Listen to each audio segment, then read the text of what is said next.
යාපනයේ නුවර ඒ නවය මාර්ගයේ කිල්නොච්චි දකුණු ප්‍රවේශයේ දොරටුව මුරිකණ්ඩි මන්සන්දියයි. අක්කරායන් කුලම් මාර්ගය ඒ නවය මාර්ගයට යාවන මුරිකණ්ඩි මන්සන්දියෙන් කිල්නොච්චි නගරයේ ඉදිකිරීම් කලාපය ආරම්භ වෙනවා. කිල්නොච්චි නගරය වටකොට LTT ඉදිකර ඇති ඔවුන්ගේ පළමු ආරක්ෂක බැම්ම ඒ නවය මාර්ගය හරහා ගමන් කරන්නේ මුරිකණ්ඩි ප්‍රදේශයෙන්. තිරු මුරිකණ්ඩි හෙවත් මුරිකණ්ඩි ප්‍රදේශය ත්‍රස්ත ග්‍රහණයෙන් මුදාගනු ලැබුවේ යුද හමුදාවේ 57 වන සේනාංකයයි. දශක දෙකකට පසුවයි මුරිකණ්ඩි ප්‍රදේශය රජයේ පාලනයට නතුවන්නේ.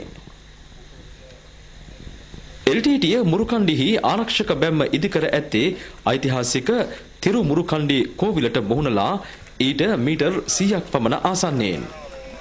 හින්දු බැතිමතුන්ගේ ගෞරවාදරයට පාත්‍ර වූ මෙම පූජනීය ස්ථානයේ පවා ආවරණයටගෙන කිල්නොච්චිය රැකගැනීමේ ආරක්ෂක බැම්ම LTT ඉදිකර ඇති බව හමුදාව පෙන්වා දෙනවා.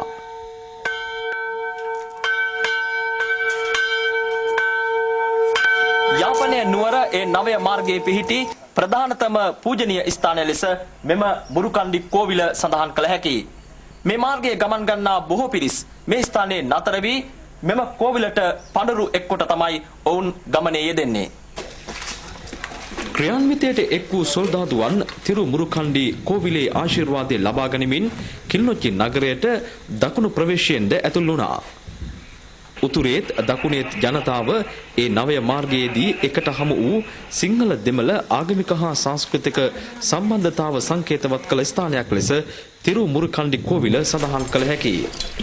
යුදමය වශයෙන්ද මුරිකණ්ඩි ඉහළ වැදගත්කමක් උසලන බවයි හමුදාව පෙන්වා දෙන්නේ. ප්‍රදේශයේ පැවති අධික වර්ෂාව මැදයේයි යුද හමුදාව මුරිකණ්ඩිහි බලය තහවුරු කරගෙන ඇත්තේ. A9 පාරේ මුරිකණ්ඩි හන්දිය ප්‍රදේශය අත්පත් කර ගැනීම අපේ ක්‍රියාන්විතයේ රාත්‍රී කාලයේදී තමයි අපි මේ ක්‍රියාන්විතයට සහභාගී වුණේ. මහවැයි නොතකා අපේ ඉනක් පමණ වතුර තියෙන්නේ තමයි උන්ට දරුණු ප්‍රහාරයක් එල්ල කරලා උන් දුවන තත්ත්වයට අපි පත් කරලා මේ කෝවිලට පවා අපි කිසිම හානියක් නොකර මේ ප්‍රදේශය අපි අත්පත් කරගත්තා. ඒ නවය මාර්ගයේ විවෘතව පැවති වකවානුවේ මුරිකණ්ඩි ප්‍රධාන පෙළේ වාහන නැවතුම් පොළක්.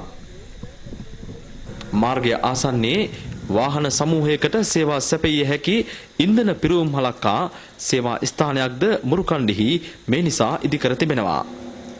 මෙය පවත්වාගෙන ගොස් ඇත්තේ කිල්නොච්චියේ විවිධ සේවා සමුපකාර සමිතියයි. රූපවාහිනියේ සමන් කුමාර රාමවික්‍රම මුරිකණ්ඩි සිට